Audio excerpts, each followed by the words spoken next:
The news at midday now on BBC1 with Hugh Edwards.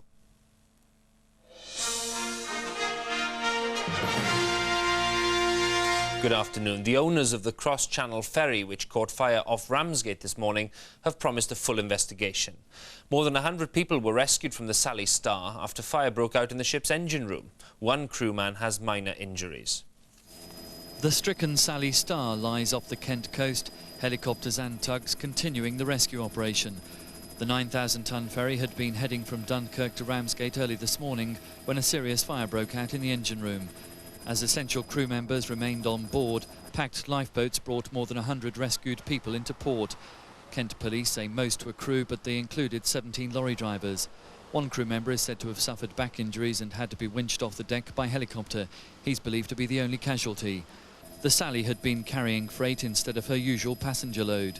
A few minutes ago, the ferry company said there'd been no panic on board and that the fire had been brought under control effectively. As soon as the fire started and the alarm bells went and people went to muster stations, which is a normal practice, then in the engine room that was sealed, away from the rest, completely sealed, and halon gas is used then to initially start fighting the fire. The incident will now be the subject of a full maritime inquiry to establish the cause.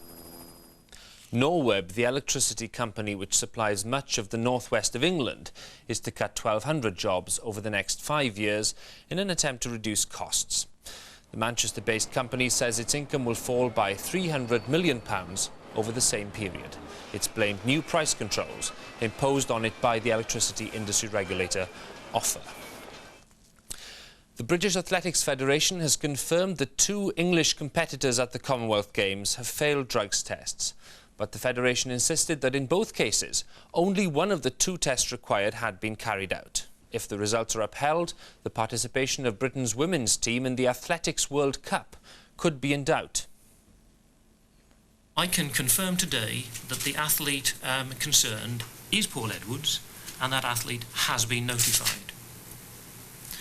However, that the B sample has not been analysed, and therefore the basic safeguards are not yet in place to be sure of anything else. And certainly, of course, there had been no hearing.